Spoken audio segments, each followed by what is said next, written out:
সরকার জামিন দেয়নি, তাতে কি হয়েছে? আল্লাহর জামিনে সে চলে গেছে, এই দুনিয়া ছেড়ে চলে গেছে। তার রুহুর মাগফিরাত কামনা করছি। আজকে তার জামিন হওয়ার কথা ছিল, আজকে সে জামিন না হয়ে তার লাশ খুঁয়ে বের হলো বাড়িতে ফেলে। আমি সাবেক বিডিআর সদস্য, সদ্য মুক্তিপাওয়া বন্দী। আমি জামিনের হাজিরার জন্য আজকে এই কেরানীগঞ্জ অস্থায়ী আদালতে হাজিরার জন্য আসছিলাম। এসে শুনি যে আমাদের এক বিডিআর সদস্য হাবিলদার এনামুল ভাই উনি মারা গেছে। ওনার জন্য আমরা দীর্ঘদিন একসাথে ছিলাম। উনি গত জামিনের তারিখে ওনার মুক্তি পাওয়ার কথা ছিল, কিন্তু উনি তো মুক্তি পেল না। আজকে মুক্তি না পায় ওনার মৃত্যু হলো। তো এটার জন্য দায়ী কারা?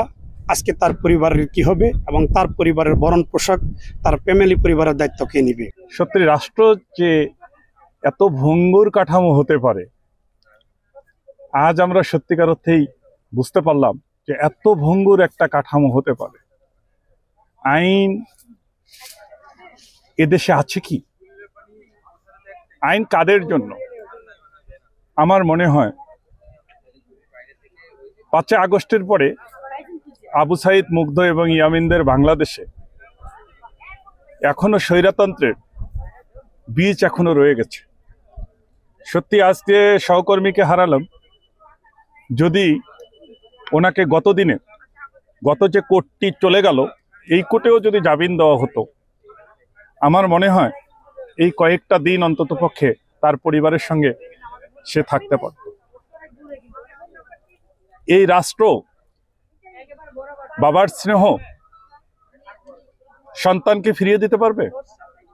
এই রাষ্ট্র কি স্ত্রীর ভালোবাসা, স্বামীর কাছে যে তার ভালোবাসাটা পাওয়ার কথা ছিল, সেটা ফিরিয়ে দিতে পারবে? এ কেমন রাষ্ট্র? আমরা কোথায় দাঁড়িয়ে আছি? 5 আগস্টের পরে সত্যিকার অর্থে আমরা এই রাষ্ট্র কল্পনাও করতে পারি না।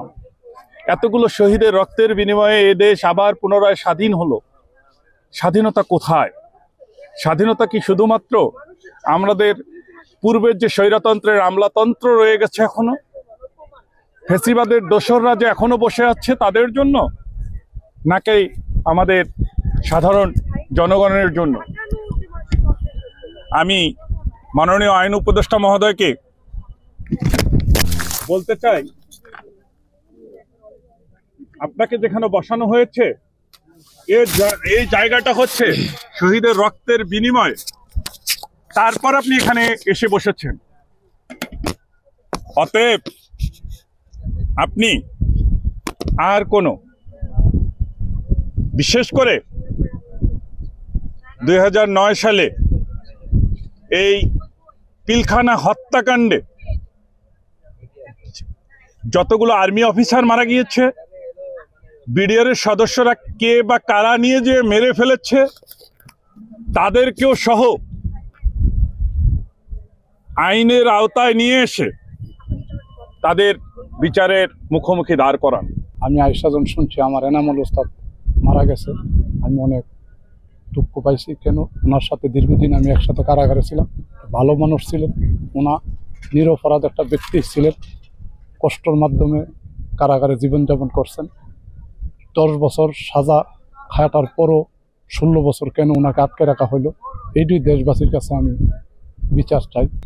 আমরা মিডিয়া এবং জাতির কাছে এটি জানতে চাই এবং আপনাদের মাঝে যে সকল নির্দোষ নিরপরাধ বিডিআররা এখনো কারাগারে মানবতা জীবনযাপন করতেছে, তাদের মুক্তি চাই। আর যারা অসুস্থ আছে, আমরা আপনাদের মিডিয়ার মাধ্যমে তাদের চিকিৎসার সুচিকিৎসার ব্যবস্থা চাই।